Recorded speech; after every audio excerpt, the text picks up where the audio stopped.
I like the album too. I really enjoyed this, and I think it's filled pretty front to back with songs that are interesting, dynamic. Some are really colorful, some really set into a particular mood, vibe, or whatever, i.e., Red Room. That is Um, true. really, really set you in there, and I think that for the most part, it sounds like pretty good contrast.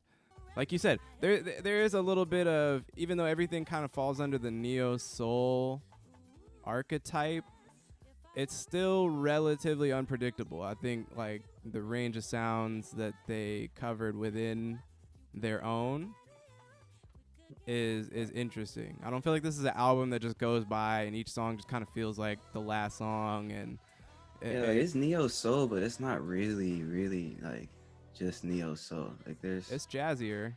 yeah, there's a little bit more going on there. It caught me off guard because I don't know.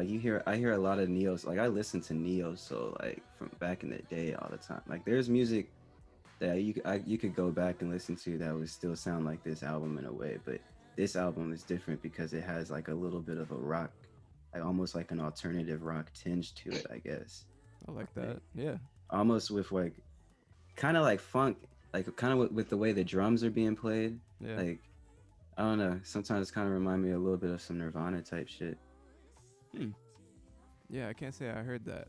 That's like what they do though. That's kind of what I expect. Is like kind of just eclectic sound done well. Yeah, And Produced also well. Napalm's Yeah. vocals are like magnificent, like across the whole thing. So Yeah, she's not really afraid to. I don't want to say like take risks, but just kind of go for it. I think with her yeah, vocals, and she can exercise a lot of restraint too, and just deliver something on the nose if it calls for that. But then like these songs can tend to get a lot more exciting with like the music that's going on. She can do that as well. And this one you can kind of hear like a little bit more age in her voice, and a little bit more uh, just a little bit more refined singing from her. So that I Mhm. like as well. Yeah, all this stuff really points to just giving you the ability to give you something a little bit different along the way. Each song. This song, Get Sun, Yeah. super funky and comes in really strong, like you said. Like the way the song starts, we're 20 seconds in, and I'm pretty sold on this. This is already sounding really fun. yeah, right. Like I said, I think they're like maybe the music that they make or the voice of the singer, like I said, is has kind of outreached like how much people actually know the band and are really familiar with their music. And so I think they have always been kind of one of those sleeper bands. Like always had a cult following, always had people raving about their music, but not always the loudest boom right when they drop. It's kind of a eventual thing. They kind of collect fans as they go, which I think is really a testament to just making solid albums, music that's easy to interpret as being enjoyable, fun, easy to listen to, applicable to different moods that you have. And so yeah, I think the credibility for them to drop a record that's like a 9 out of 10, like that good, has always been there. They have the tools to do that, and this album does come together with a lot of those things. So, Trent, any final last say something? I mean, what you guys are talking about, just like Hiatus Kaiyote is probably given all the resources and obviously 6 years to make an album that uh that is that impressive.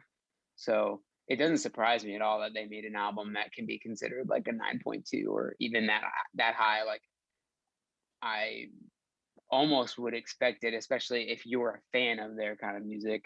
Yeah. Like it probably is that level of quality. So yeah, I mean this album is really dope. Like I really did listen to the whole thing and pretty much enjoyed every moment of it and never had to like think about what I was listening to. Just like kind of immerse yourself in the tracks and yeah.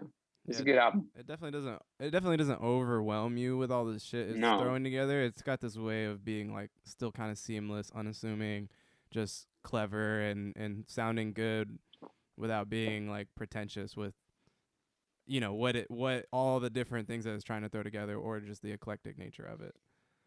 Yeah, I thought it was interesting, especially the like the subject matter of the music. Like it's all like kind of like it fits into the category of neo soul even subject wise, but it's kind of, I don't know. Like I really like that one song. What is that song? She's talking about the seahorse. Like, if you were a sea, some shit like that. Like I'm high. I can't remember the exact lyrics, I but can't remember either. that song was, yeah. She's, oh, chivalry ain't dead. I think Yeah, some shit like that. Like even that like the concepts of the music itself, where I was like, I fuck with that. I fuck with the like taking like animals and the way they like relate in relationships, and and love and mating rituals and shit. Like it's like, yeah, they still have like these, like, I don't know, these love rituals, like they like dance for each other. I think that's what she said, like the seahorse was like, if you were a seahorse, I would dance for you or something like that. you're right. Yo, It's kind of some next it level got shit. deep quick. I was like, Yeah. okay, this is some real shit. Like, Yeah,